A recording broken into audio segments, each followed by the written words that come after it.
Hey, what is up everyone? This is Music Tech Help Guy and welcome to part 5 of my Logic Pro 11 Essentials course. Today I'm going to focus on the two most essential elements of any DAW project, tracks and regions. Multi-track DAWs like Logic Pro allow you to separate each of the different elements in your project. So for example, you could have a project with a vocal track, a keyboard track, a bass track, and a drum track, and you can separate these elements for editing, processing, and mixing.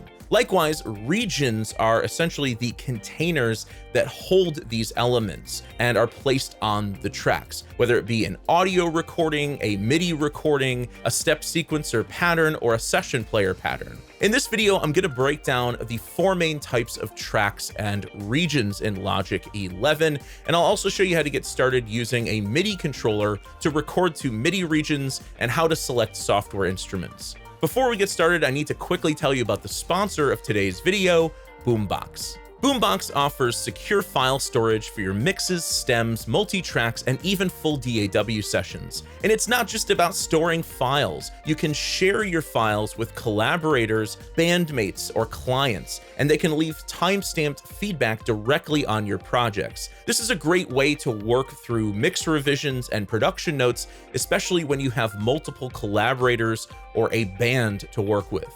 You can create your own custom artist page with your logo, photos, and featured tracks. You can create either public or private playlists to showcase your music anywhere. And there's even a new AI-powered co-writer called Boombot AI. If you want to check out Boombox for yourself, head over to boombox.io today and sign up to get 4 gigabytes of free storage. And if you need more than that, you can upgrade to one of their Pro or Premium plans.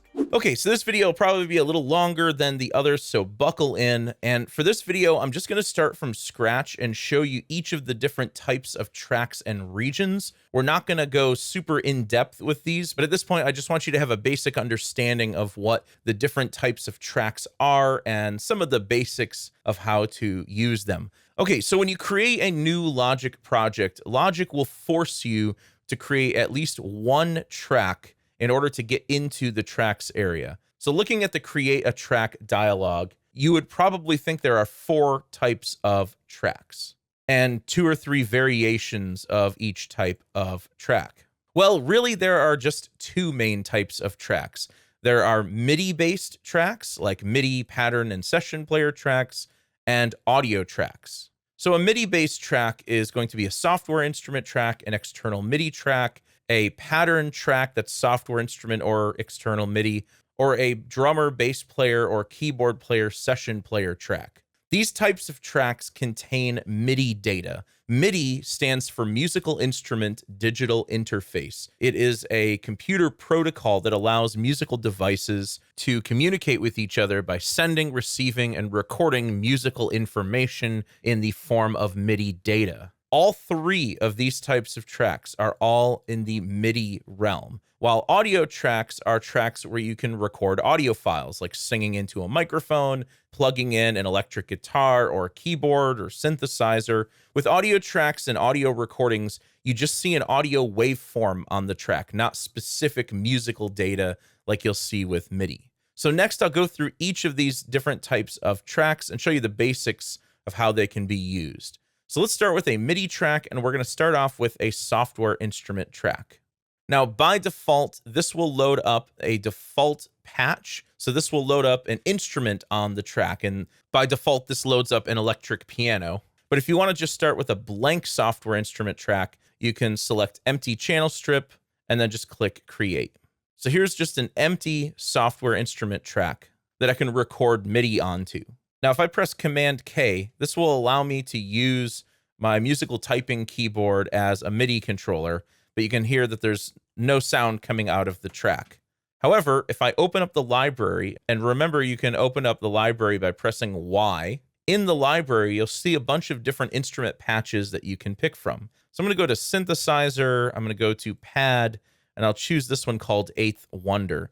Let me hit Command K again to bring up the musical typing keyboard, and let's see what this sounds like.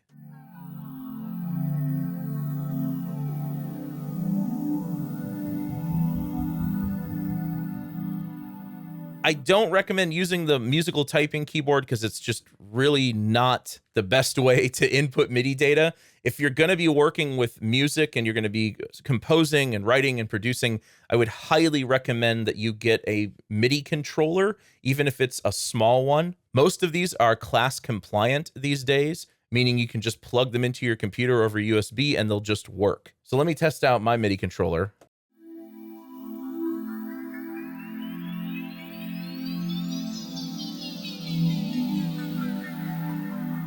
So yeah, I just played a few chords on my MIDI controller, and that MIDI data is being sent to the software instrument track. The MIDI data is going to the instrument that's on that track and producing sound. Now, if you're not hearing anything when you play in on your MIDI controller, go up to Logic Pro Settings and then go to MIDI.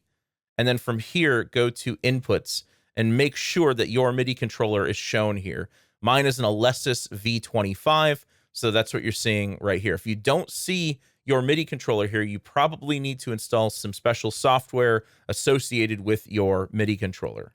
Now, in order to record MIDI data to the track, all I need to do is click the Record Enable button and then press R to start my recording. Or you can just click the record button up here as well. A couple little minor things. When you record, by default, Logic will put a 1-bar count in, and we actually want that. It gives you 4 beats to sort of prepare yourself before the recording starts. And then just to the right of this option, this is the metronome, and by default, Logic will automatically click while recording, but won't click during playback. So I'm just going to keep that option on. So I'm going to hit R to record, and I'm going to play in a few chords on my MIDI controller.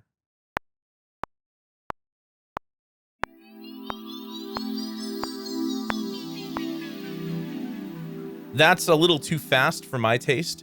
So let's come up here to the tempo in the LCD display. Let's slow that down to 80 BPM. You can just double click and type in any tempo you want.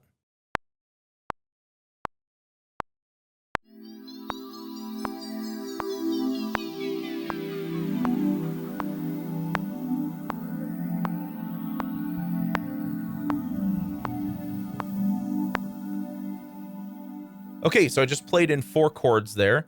And if I double click on this MIDI region, you can see it opens it up in the piano roll editor, where you can see all of the MIDI data that's associated with that MIDI region. And remember, when you click on a MIDI region, or really any region, you can press E to open up its editor and then press E again to hide that editor.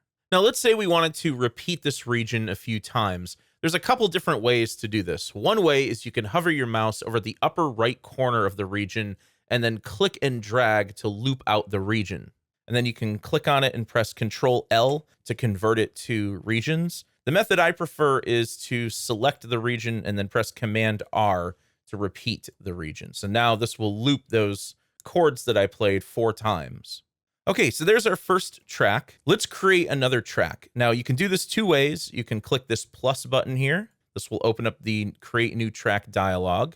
Or you can also press Option Command N to bring this up. Now, the next type of track is an external MIDI track, and this can be loaded up for patterns or for just a standard MIDI track. Really, what these are just software instrument tracks with the external instrument plugin loaded up. These are when you want to use external hardware synthesizers and integrate them with your MIDI sequences in Logic Pro. So like you record a MIDI sequence in here, and then you send that MIDI data out of Logic to an external hardware synth. This is way outside the scope of this course, so we're not even going to use external MIDI tracks at all in this course. I'm going to go ahead and delete that track. I don't need it for now.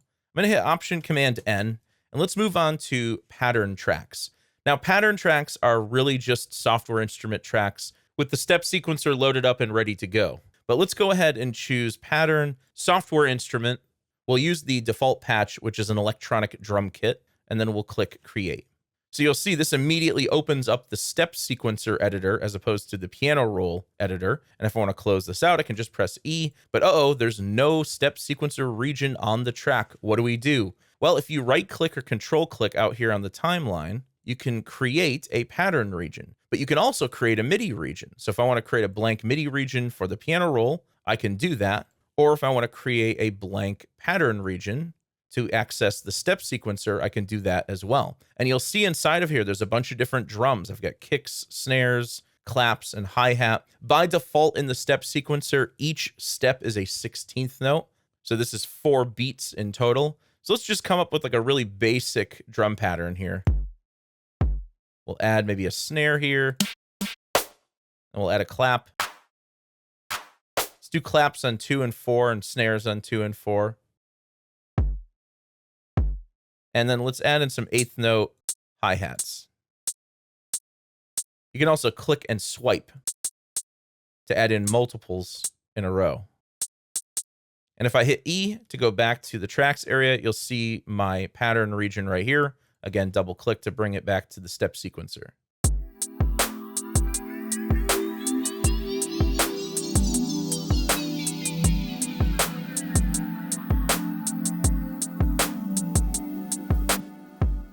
Let's move that kick over there.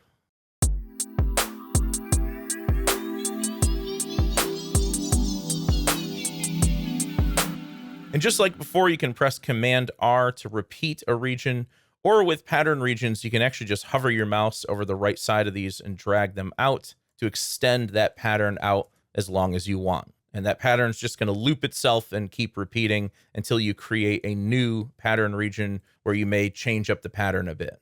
So again, this is a MIDI region. This is a pattern region. Next, let's check out some of the session player tracks. So I'll press Option Command N. Let's go to Session Player and let's load up a Session Player drummer track. With the Session Player tracks, these are generative players that can generate MIDI data based on the tempo, key, and chords in your project. They're really cool. And the drummer's been around for a while, but the bass player and keyboard player are brand new to Logic 11. So for the drummer, we can choose different styles here. You've got different acoustic drummers, electronic drummers, and percussionists. I'm going to go with the Neo Soul drummer. Click Create. And what you'll see is we have a new type of region. This is a session player region.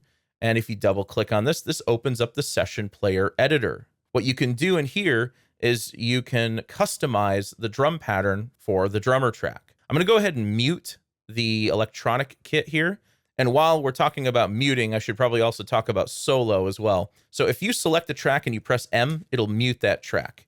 Press M again to unmute the track. Press S to solo the track. Press S again to unsolo. So you don't necessarily have to click on these buttons if you don't want to. Another thing you can do is you can hold Shift and use this to select multiple tracks in a sequence. And you can solo all of them, and you can mute all of them as a group. And lastly, you can also click and swipe down to solo tracks in sequence or unsolo them. The same thing works for mute as well. And also, if you press X to pull up the mixer, you can control all of these functions here in the mixer as well. Okay, so let's get back to the drummer region. Let's go ahead and mute our tough kit here. I'm going to just kind of minimize that a little bit. Let's open up our drummer editor. And the only thing I really want to show you here for now is the complexity and intensity. So the intensity is like what the dynamic's going to be. How loud is it going to be? And then the complexity is how many notes are there going to be? How complex is the MIDI sequence going to be? And what you'll see is as I move these sliders around, you'll see the sort of MIDI data here, the drum data in the pattern changes. So it generates something different based on my inputs in here.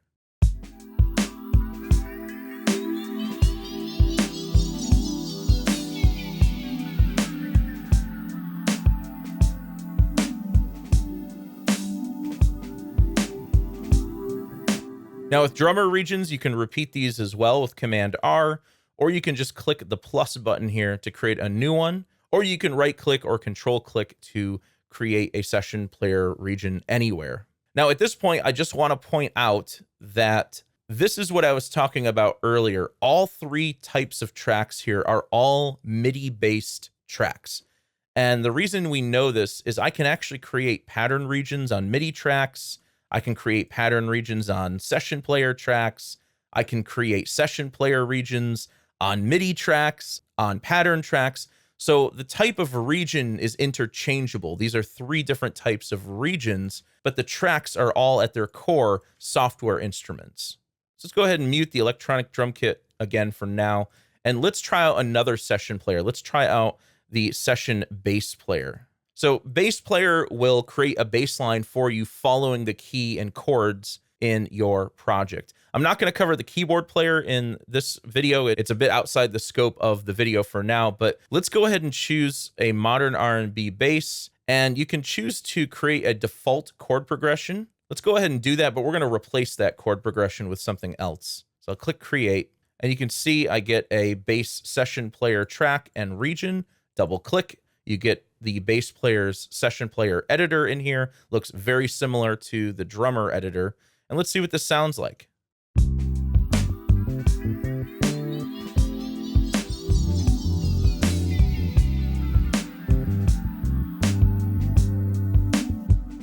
Well, it's created a bass line, but that bass line doesn't match the chords I have here. Why is that? Well, you can see up at the top here, the bass player has generated a set of 4 chords and repeated them once. You can actually type in your own custom chord progression for your session players to follow. So the way you do this is you click right here. This opens up the global tracks, and on the chord track, you can select that whole chord progression and just hit delete. What I want to do is I want to make the bass here follow the chords in my synth pad here. What you need to do first is set the key of your song. So I'm going to go up here to the LCD display and change this from C major to A minor, because that's what the chords I was playing were in. And then you can click the plus button here to enter in new chords. So my first chord was A minor 7. I'm going to press the tab key to tab over. My second chord was E minor 7. Press tab. My third chord was F. And my fourth chord was G. And now I can just double click on this and delete that. I can trim this up so it's just a 4-bar progression. And I can hit Command R to repeat this as well. So now I've got that A minor, E minor, F, G chord progression. And the bass player is now going to follow that chord track. Let's go ahead and hide the global tracks for now.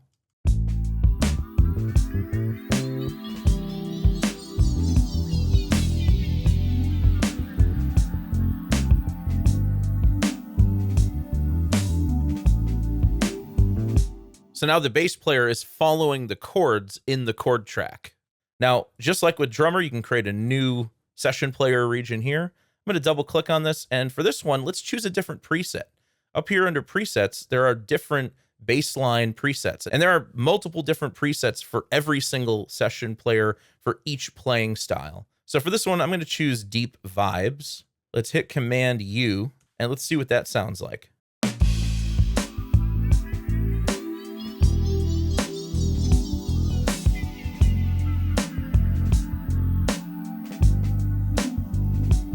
So let's say we want to switch these around. I'm just going to pull this region over here, pull this one to bar 1, and then pull this one into bar 9.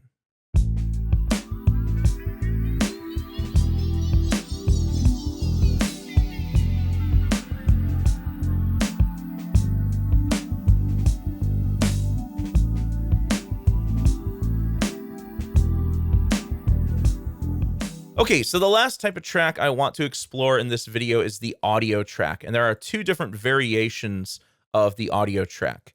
Mic or line is going to be used basically when you're recording with a microphone, like recording your voice or recording an acoustic instrument. These can also be used for line level pro audio signals, like the output of a synthesizer is often going to be line output as well. Guitar or bass is essentially just an audio track that has the Amp Designer plugin loaded up and the pedal board loaded up. These are just meant for when you're plugging an electric guitar or bass directly into your audio interface. And we're going to talk more about these later on. So I'm just going to use the mic or line option here. And as I showed you in a previous video, you can choose what input you want to record from. I have my microphone plugged into input 1, so I'll select that. And then here's my audio track. Let me go ahead and rename this vocal. And I'm going to record just some scratch vocals on here, just a little musical idea. These are just a few lyrics from one of my songs I'm working on. And I'm just going to hit R to record, and I'm going to jump in with the vocals at bar 5. So I'll record enable, and you'll be able to see the audio signal coming through that track. I'll just press R to record.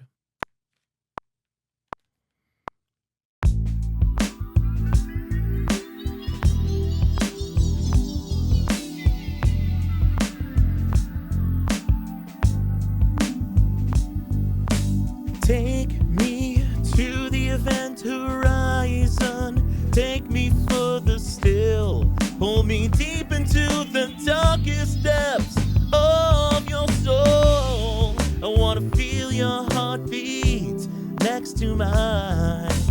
Guide me to the edge. Guide me to the edge.